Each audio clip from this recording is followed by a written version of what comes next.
the Let's Get Blunt podcast, where we roll up something sweet, pull up a seat, and get blunt about our healing. Welcome to episode 13. Like, y'all, I'm really doing this. Episode 13. As always, our sponsor is Golden Earth Botanics, an alternative dispensary where you can customize your healing through hemp-based and botanic and terpene infusions. Today, our guest is Natasha, and I will let her introduce herself. Well, hello. As Ty said, my name is Natasha. I go by Tosh. I am an all-around busybody. I practice law. I'm a realtor. I'm a real estate investor. I'm an entrepreneur. Most of all, I'm a mom. I am an aunt. All the good shit. You know what I'm saying? I get a lot of love. I receive a lot of love. I give a lot of love. I have a big family. So yes, love that goes all around. And I put love into everything I do. I love my career. I love everything. And I'm just here to. And she also does hair care.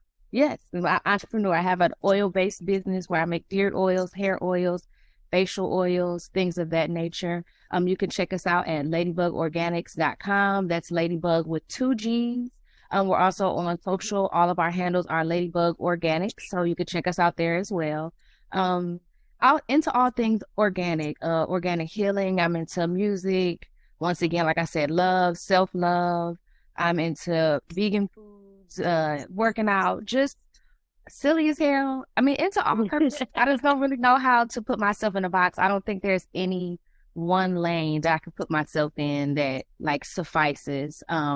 Usually when they ask that like weird ass question at job interviews, like one word to describe yourself, I just always say dynamic because that's right. Me. I'm like, a Democrat, but I'm a Republican. Like I'm just all of the, I'm all around. I can fit in any space. And I think that's my superpower. So right. That's who I am. So we did a little, no, you fine. We did a little pre-gaming and I was like, I don't know what this is going to be about. You guys know, I very rarely know what this shit is going to be about beforehand. And so it dropped in and the first question we're going to go with is, what drives you? What motivates you? What is your why? Like pretty much behind everything you do, what is that driving force and factor? My driving force and factor, I would usually say it's success. But success looks a lot different to a lot of people. I'm going to go ahead and tell y'all right now because y'all going to pick it up over the interview, but I'm a Capricorn. And I'm a Taurus moon, and a Cancer rising. So when I say success, I mean money. But to be completely honest, money. The reason why money is the motivator is because my motivation is my family. It's honestly taking care of those around me. I'm from Detroit, born and raised. I grew up with grandparents who were, if anybody's aware of that plant origin, like my grandmother worked at Chrysler, granddaddy worked at steel plant, all these different things. So that was that generation of 401ks, investments, things like that. So my grandparents started to stack money early in life and started to be very financially sound to be Black people in the inner city of Detroit. Right. So they were very staunch with their requirements of saving, getting a job, making sure you don't overexert yourself, things of that nature. So whereas a lot of people are motivated by money to make sure they get out of a situation, I'm motivated by it because I like to make sure I have it to keep me from ever being in a bad situation financially. Like I was fortunate enough to grow up pretty financially, in a decent upper middle class family. I was able to get brand new cars in high school, just so things to me that are just normal, that to everybody else, it looks like, oh shit, y'all were kind of like, swimming in money. And we really were. Because of that, I always want to make sure I can afford my child and those around me, not only just me, because everybody will tell you I take care of nieces, I take care of my father, I take care of my mom when she needed. Money gives us options. Yes, and money gives me the option to be able to, if my brother calls me and say, I haven't eaten in 2 days. I need gas money. Can you send me $50? My motivation is I go to work, so when he asks me for those 50, I can give him 100 and not have him pay me back. That's Right. so the motivation, I guess you could say, is to be a caregiver, is to take care of those around me. Like, I don't want to be anybody's bank or ATM, but I want my mom to know that if she calls me and says that she's struggling with something, That's that Cancer energy. That's that Cancer energy, because that shows up in my Cancer North Node. yep, It's like everything I do is for the legacy of people I cover, yeah, the everything. people under my covering, and yeah. My son is not even 2 years old yet, and his financial profile is better than some people that work every day. I mean, he has a brokerage account where I buy stocks for him. He has life insurance policies. He has everything that myself, my family, and his father and I have put in place to make sure that he's okay. But that's one of those things is I work really hard, not only at work monetarily, but even just educating myself and making sure I'm in situations where I become educated about finances and, how to move, not only so I can make sure he's in a good place, but I take and teach my younger brothers these things. I teach other people these things. I teach my mama, anybody I can help, let me help you write a little credit letter, get your stuff together so you Right. get a better interest rate. That's just how I'm wrapped. So when I just kept saying in my intro, I'm about love. To me, that's my love language. It's teaching, is caring, is acts of service, is giving. Yeah, it's very root chakra centric. Yep. Let's get you stable. Yep. And if I can do a little bit to help take some worry off your plate so you could, enjoy the next few months. Yes. Yes, because that's my biggest thing is when I make it big, I'm paying off my mama house, because I want people to experience true freedom. Yes. And unfortunately, where we are, that's usually associated with finances and the ability to choose. I want Jay to have the ability to be like, fuck this job.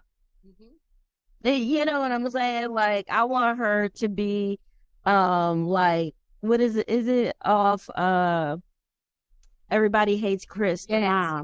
Where she's like, I'm thinking, yeah, I'm quitting. That's it.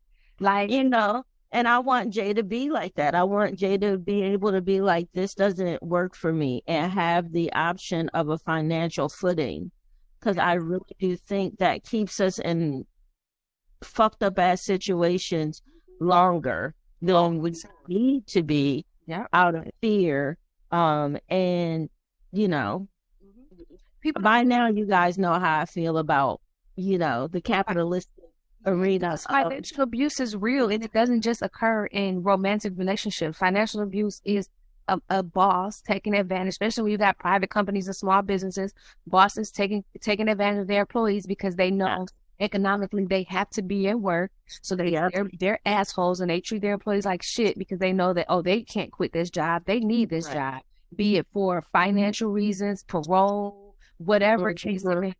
People do that, and they take advantage of people. And my whole thing is, I can't control the type of jobs or situations people around me, especially my family members, may get in. I may be able to deter and help, but if they ever get in a situation like that, I want to be in a position where I could be like, no, I'm gonna help you say fuck him, help quit the job, let's go. You know what I'm saying? Like, exactly. Something else, just even simple stuff, as in, for example, my brother recently graduated from college, but he's staying in a small town in Georgia, like back where he was graduated from college at, and he's teaching. He has a teaching job. Long story short, he still lives in his college apartment. Well, the leasing lady, like, we're talking about Georgia now, so it'll get hot in the summertime and their air won't work. And so the leasing agent will come by and like try to put a window unit in the window or just silly shit. You know what I'm saying? Like, and not address the issue. So me being his sister, I wrote him a long legal letter, as I would have written on behalf of a client, for a landlord tenant, and was like, listen, per these laws in Georgia, I will exercise my right in 7 days, and I will not pay rent or I will fucking move. And next 2 days later, she came and got the air conditioning service. Once again, that's why I work hard. I went to school so I could be able to protect these people around me, not only other people, because that's what I went to law school for, is to be able to help other people, but that that's a fringe benefit of that. I can help my family in times of need. It's a small, can you help me write this letter? Can you help me do this? I helped my cousin through a divorce over the phone in court because her ex-husband kept not showing up at court. So I'm texting her like, this is what you say to the judge. She said, the judge was like, okay, cool. We're going to go ahead and grant that. You can go. She was like, oh my God, you helped me over the phone. That's what I do it for. It's just small. That cost me absolutely nothing. I sent 2 text messages and that made her entire divorce procedure go away. So I know where they're taking this conversation. So you like people to feel empowered. Yes. And absolutely. Usually our driving force, we usually end up attempting to be what we wish we had. Right? And so at what point did you feel as though I don't ever want anybody else to experience what this feels like?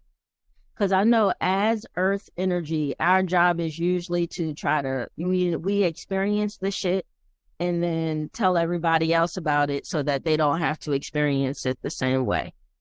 Right? So that's how I show up. You guys, like, that's been pretty much my whole platform. Don't be me. Let me help you not go through the turmoil and the bullshit that I went through. So is there a time where you were just like, I don't want nobody to ever feel like this ever again? It might not have been personal. It could have been like seeing something in society happen. I can't really pinpoint like one thing. I can say a lot of it. Well, I'll say this. And it may not be exactly this, but at my time working at the public defender's office, because I saw so many young Black people or just older Black people are in crimes of opportunity and desperation. And I saw how that felt, or it was so foreign to me to sit across from a defendant in a jail interview room. And I say, well, do you have anybody, you know what I'm saying? Like, well, what were you doing? They're like, well, I was just trying to get some gas. Like, I'm still in gas. You know, I'm like, you couldn't call your mama for $25. You know what I'm saying? They're like, right. And I'm like, wow, you know what I'm saying? Like, you don't have anybody, you know what I'm saying? Like, right. And I sat there, or even, I think maybe that whole experience, because not only was it racial, but it was also transracial in the fact of me going to law school. I saw so many white kids that I had gone to law school with that had not experienced life, that literally came from like really poor parts of Alabama. And even with them, it was like, I'm struggling. Like, I'm going through school. I'm barely making it. You know what I'm saying? I don't really have no family to help me. You know, I'm the only one. If I don't make it out, I ain't gonna make it. And I ain't had that story. It was weird. You know what I'm saying? Because I was a little older going into school than some of them, but that was probably the weird part too. It was like, how you 23, 24, and you like, I would have never imagined feeling down bad like that, you know, because they were coming up at 23, 24 like that. And my life at 23, 24, I was buying my first house. You know, because I remember sitting at the table, signing papers, and the lawyer sending them to my mama, and my mama sliding them back, and the lady like, you got to sign. My mom's like, this ain't my house, it's hers. And even though I was already young, you know, I already look fairly younger than I am. So the lady was just like, wow, she was just so shocked. And it was like, so seeing those different things in life, it was kind of like seeing other people deal with things I didn't have to deal with, coupled with the fact that I had somebody in my life, my grandfather and several other family members that I could just call and help, you know, and do that. I always admired my grandfather for that. I always admired my aunt for being one phone call away. Literally, I could call today and say, I need $2,000 because everything about to get cut off. They about to come take my car. I'll wake up tomorrow. It'll be $5,000 in there. And they'll be like, we need you to have some cushion for next week. I remember being in college arguing with my grandfather on the phone, him saying, I went to the bank today, and it being Thursday, and him saying, you only had $75 in your account. And I'm like, okay, I get paid tomorrow. It's Friday. You know, as a college student, shit, $75. We gonna make that work. We gonna make Yeah, so I'm like, what's wrong with what you saying? What's wrong with my $75? And he like, I had to put $200 in there. What if something happened and you don't get paid, or I can't have you going to the weekend? So I would say those two things, that's a pro and a con from him. That gave me so much financial anxiety because he drilled that thinking into me. Is that I was about to ask how that have all of this money sitting. Yes. Oh, you know what? Pause. I'm gonna park that because I'm about to come back. I need to expound on that part. But the point is, I was so happy and so proud to have somebody in my life all the time that I wanted to be that for other people. I wanted to make sure that I was the aunt. Like before I had my son, I was the aunt that they could call. I'm picking you up from school. You need some money. You can come spend a night. Whatever you need, I got you. You know, I'm always going to do that. I have to taper back a little bit now because I have a family. You know what I'm saying? I'm a mom. I have a partner. So I can't freely give out as much I need for my house for preservation of self and my child. But I do still have the option to do that, which is what the driving force is. But now that comes, my grandfather was, God rest his soul, literally, to me, that was the touch of Jesus' garment, okay? My granddad, and the biggest devastation in my life was when his financial anxiety bled over and he didn't catch it. So once again, he's always taught me this. You gotta work, you gotta work, you gotta work. But when I was 15 and I wanted to work, he said, well, if you work now, you'll never stop working ever in your life. You need to focus on being a teenager. And I was like, I don't believe that, whatever. I want to do it myself. So I still did it. Once again, I still got mad support. He never stopped, never said you working on your own, I'm cutting you off, nothing. Be there. Fast forward, I bought this house. He's super, super proud. Our grandparents were some of the first, Black people that was able to own private houses. My granddad was born in 1947 in Arkansas. He didn't have a high school diploma. You know what I'm saying? Like for me, one of his grandchildren to have bought a house and him to be able to see that, he was happy. I graduated, I got my master's, all this stuff. I graduated. I called him one day and he's like I said, he's so proud that I bought this house. He comes, visits me, does all this work at my house. I called him one day, maybe a few months later, and I said, Granddaddy, I got accepted into law school. Everybody knew that was my dream. He was up in arms.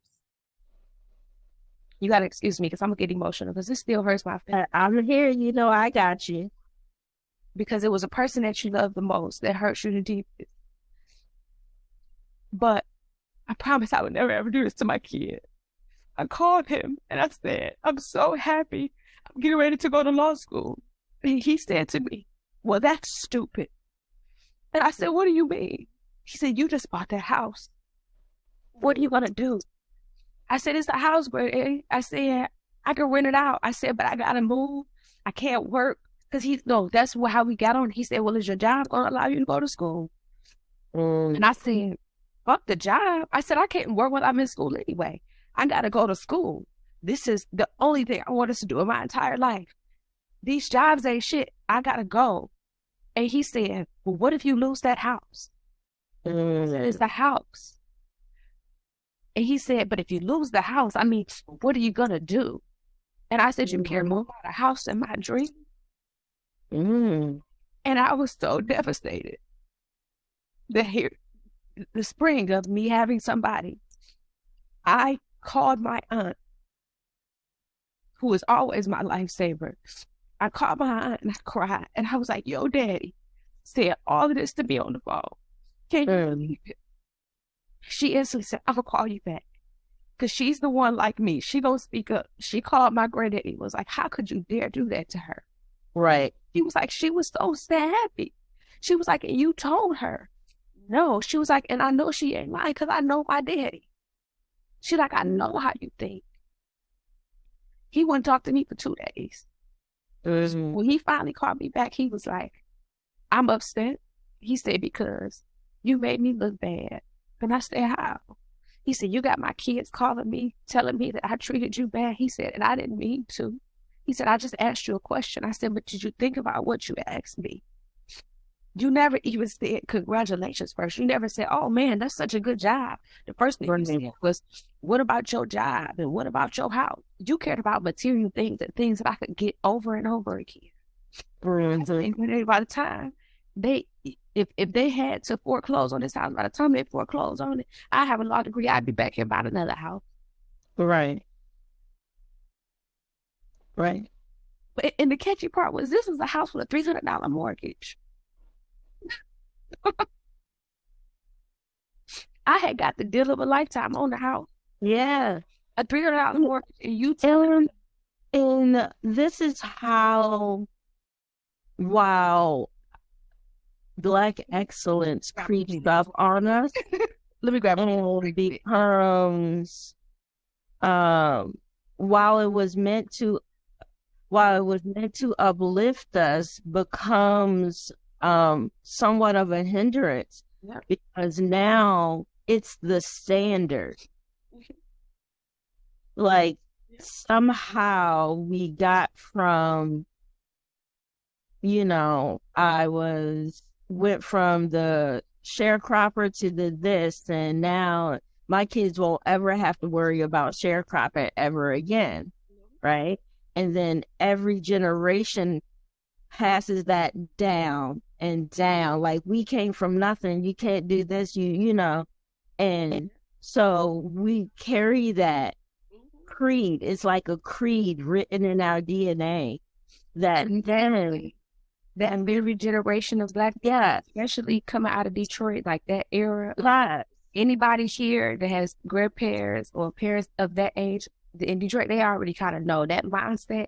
If they were working at one of those plants, like one of those big three, those were the breadwinners and the money makers in society here in those times. And so to him, it's his whole thing is, and I understand the intention is very good. Right. Delivery is what was trash. And I say that because he did all this hard work and he worked very hard. And he's like, I'm working to put y'all through school so y'all don't have to do the things that I had to do, X, Y, and Z. And I get that. And I respect that. And I honor that because, he made sure we went to school. He made sure everybody went to school. Whether you finished or not was your business. My grandparents, everybody, his kids and grandkids, two things.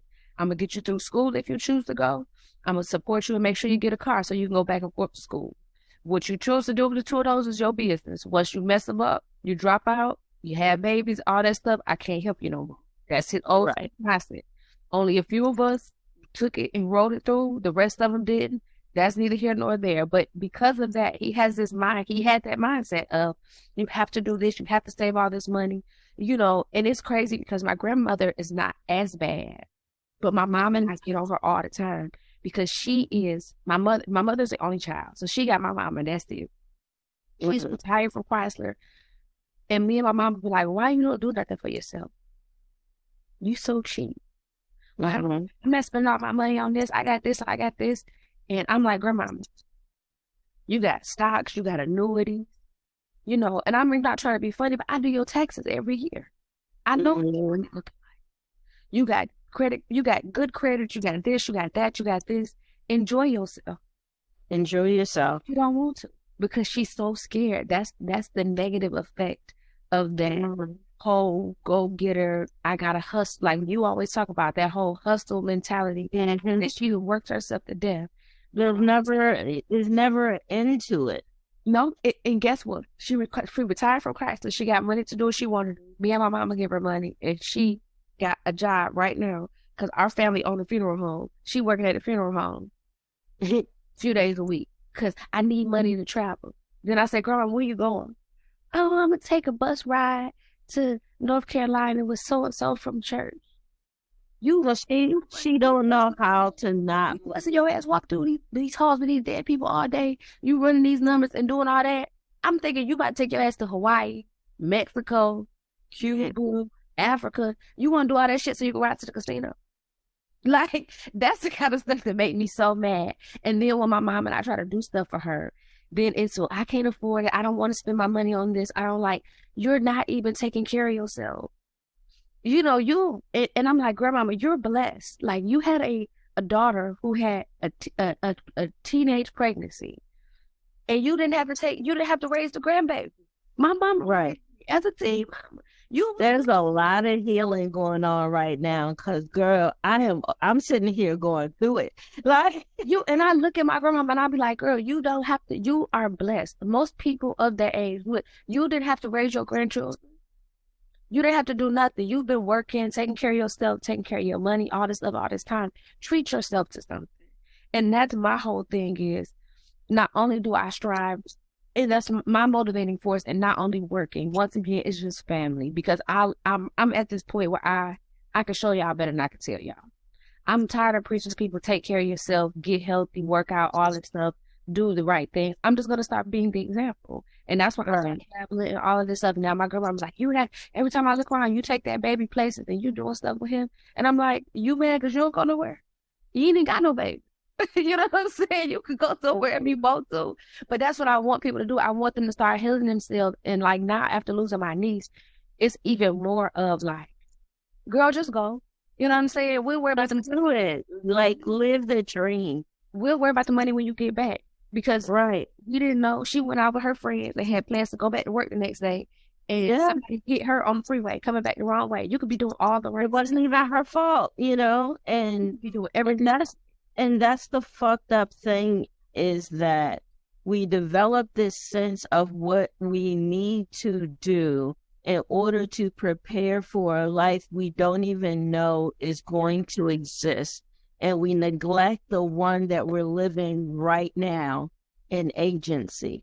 And that's but that's how they keep us coming back. And it's crazy, you know? I don't want to make it a cultural thing, but from what I see, why is it's only our people that retire and don't retire? Yeah. Your whole life, and now you want to go work somewhere else. For what?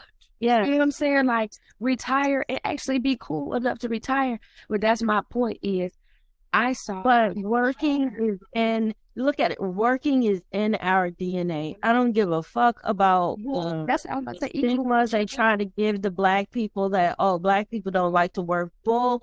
Even she went black people hustle. She retired, and my making programs. She been the treasurer at the church. Me and my mama get on her all the time. She making programs for the church. She hosting teas. She coming up with clubs. They are productivity machines. That's all we do. But that's all we know. Yeah, that's it. In our DNA, that's all we were. Listen, when my granddaddy retired, so between his house and his girlfriend's house, baby, it was so many repairs going on around there.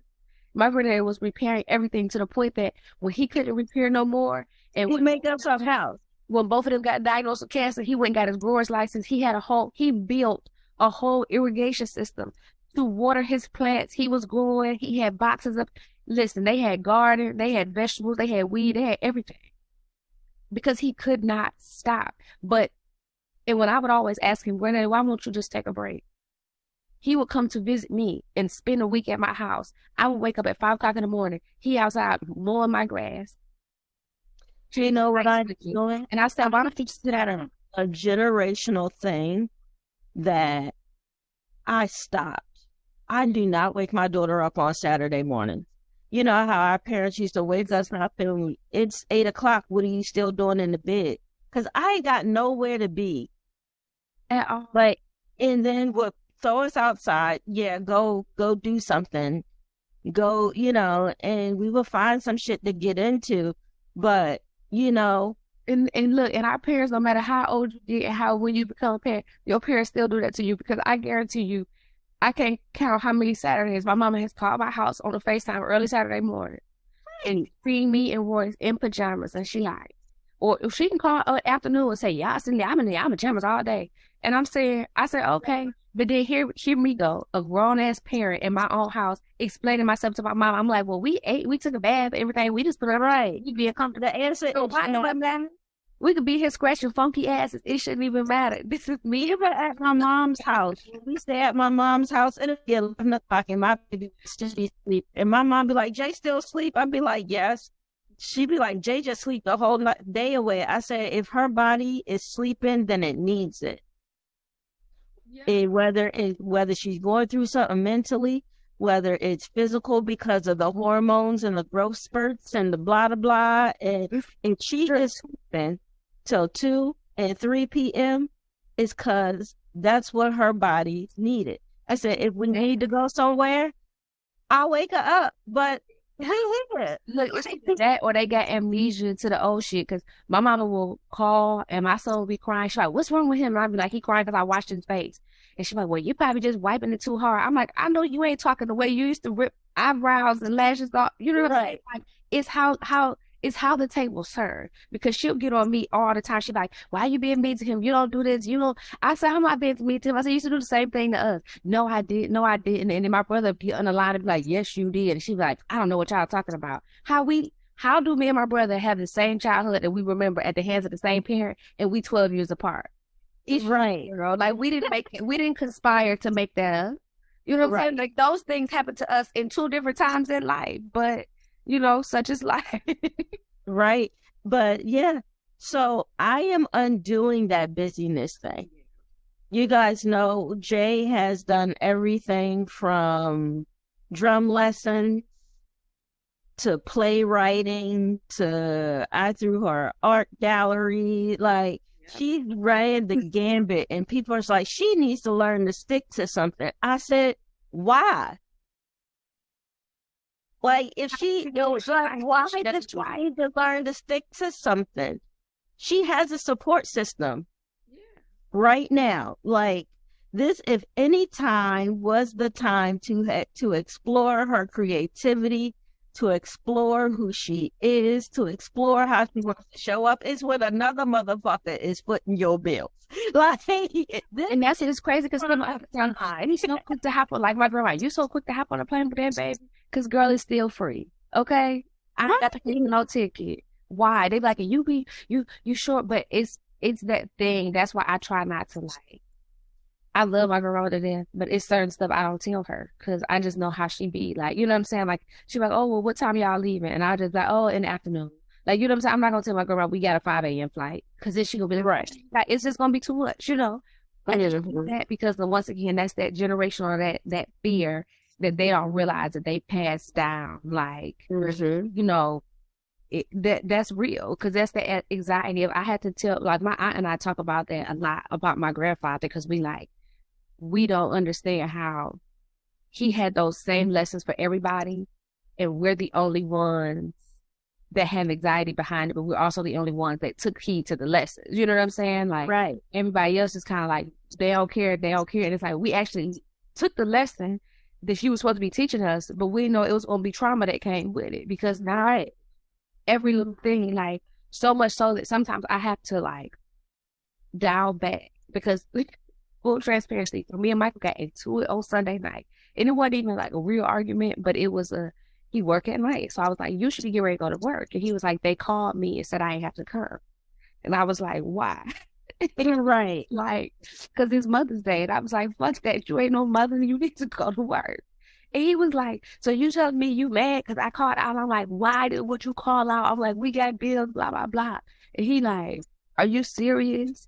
He like, he just looks at me like I'm a crazy person, because I'm also the same person that, you know, my daddy used to make us. It was a grocery store across the street from the house that I grew up in, and if they had stuff on sale, you know how they would have limit like 2 per person. My granddad would make everybody from the house come and get the 2 or 3 on the sale, so we would have enough. I'm the same person that will cuss Mike out and be like, we ain't got no fucking tissue here. You ain't got no tissue. He like, it's 10 rolls in the closet. I'm like, well, just in case we run out, that ain't enough. And I am trying to unlearn that. I do that in so many areas of my life, even with clothes and shoes. Like, my closet is just incessantly overflowing. And that's because I'll look at something and I'll say, I might need this later. Right. This later. And that's a trauma response. And I don't understand. It is. And my thing of it is, anything done in the act of scarcity is always going to have an adverse effect, even if on the surface it looks like. But it's crazy. No. I ain't never had. That's what I'm saying. Like, I've never been there. I can see if I had like grown up, like, you know, having hard times. Like, okay, I'm scared. I ain't never had it. I always just had to. Like, the thing is, the people around you did. Yeah. And you absorbed it because they shifted, because again, it's scarcity. And so you're going to absorb it. That's why I am trying to be very conscious with like Jay. I don't have money discussions with Jay. In Jay mind, we got lobster money every damn day. Cause she gets everything. We make it happen, right? There's no peek behind the screen for her. That may be she needs to know, but what I don't want her to know is the struggle. Yeah. Of it. Because I don't want the struggle to be her reality. Because once we accept it as our reality, it's hard to break it.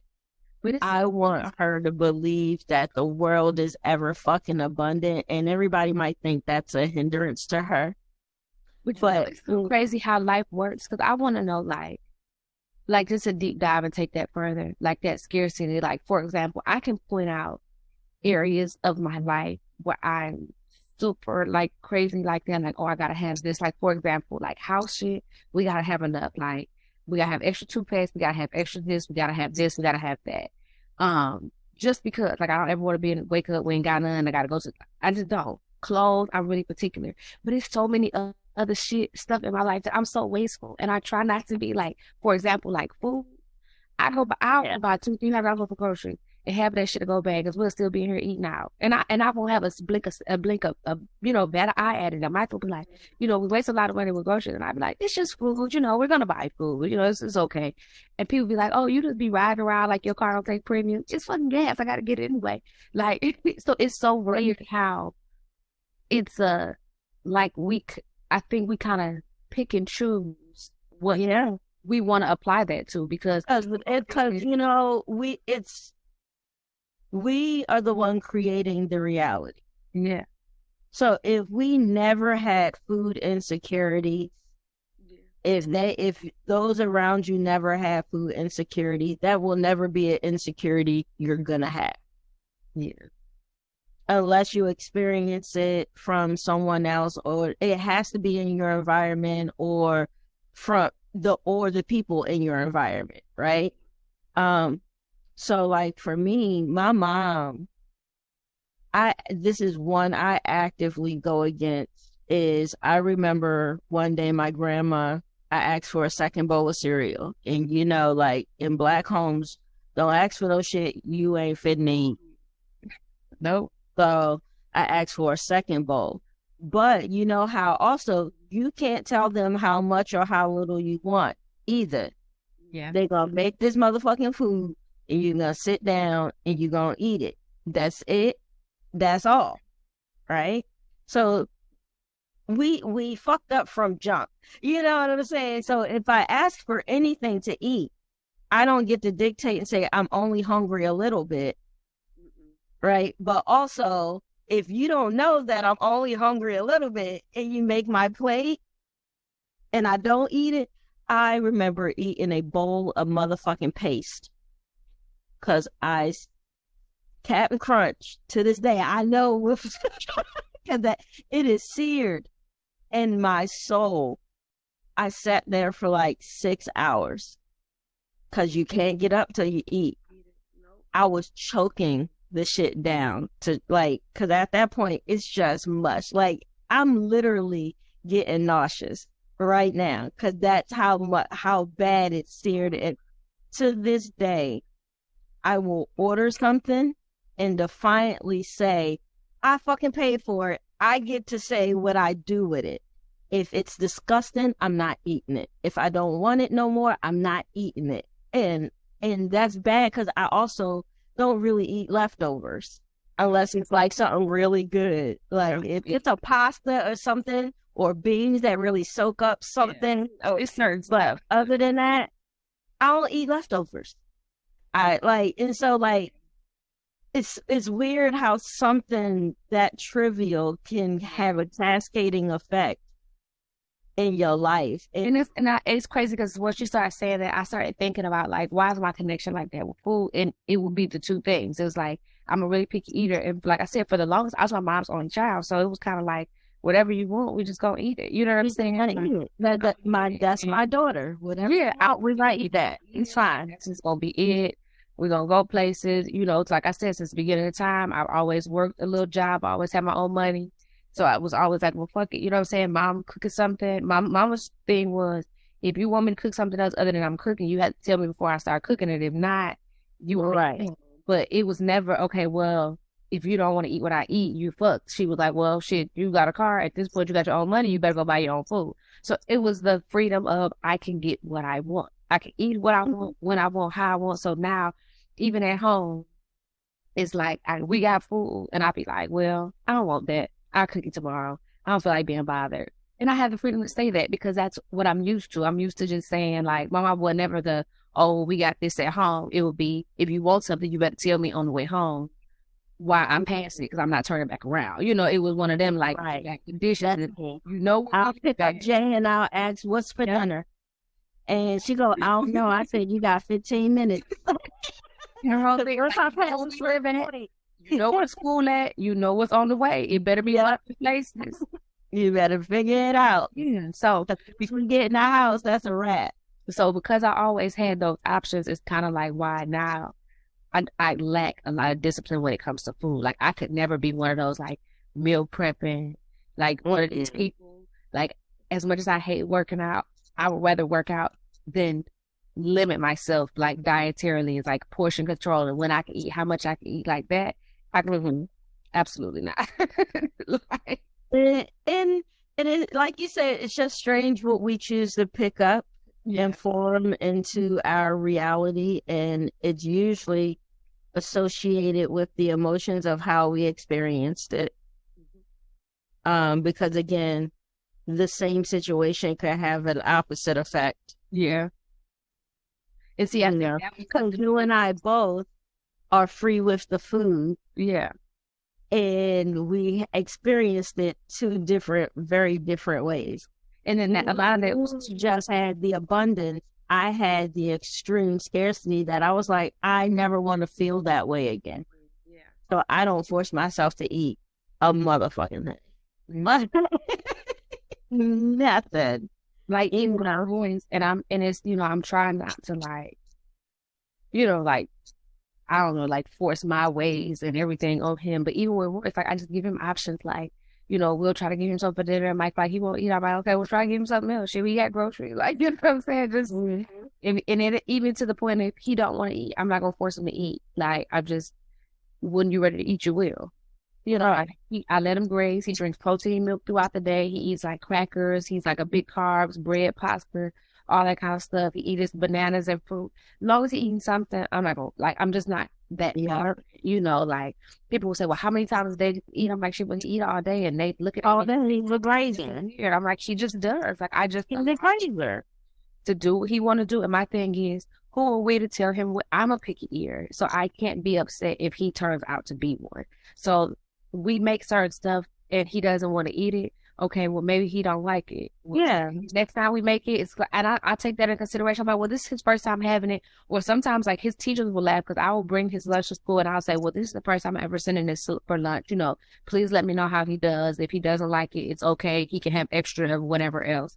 And they're always like, well, you always pack everything a certain way. I'm like, because I know how I am. So in particular, I like to make sure I don't want to be one of them parents like, well, you're just going to eat it how I make it. Because that's not right. Like, that doesn't make the child like it anymore or And it's just like now they're suffering through it. And I don't want my son to ever be okay with just suffering. You know what I'm saying? Like, what I will say is when it comes down to the resources, I will say, Jay, tell me what you want to eat because I would rather pay for what you're going to eat versus paying for food that you're not going to eat and me trying to force. I was like, I don't want that headache because I know how I am if I buy it because, you know, and you don't eat it, I might feel a certain way. But if you say this is what I want, I buy it and you eat it. It's been weeks that where if he asks for rice, I know he wants Chipotle. It's been weeks I've had to get rice. I've had to get Chipotle 4 or 5 times a week. And the people just look at me when I come in. I don't even want it. I don't eat it. Michael won't eat it. But if he wants Chipotle every day, be my guest. You know what I'm saying? Because Right. rice, beans, vegetables, good, you got it. Right. Like it's healthy. And it's $7. Like you know what I'm saying? Like it's $7 for a veggie bowl.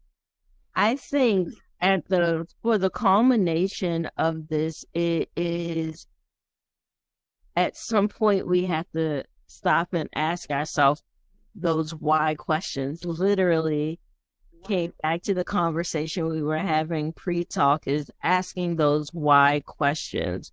So as we bring this part to a closure in YouTube, and I would just say, if you want to start doing your healing and shadow work, the first question you should ask yourself is why. For everything that you're doing, why do I believe this? Why am I navigating like this? And like, once we can start understanding our why, our driving forces, that first question, what is pushing you? What is driving you? If we can't articulate what that navigating factor is, it can be any and all things all at the same time, and then create this havoc.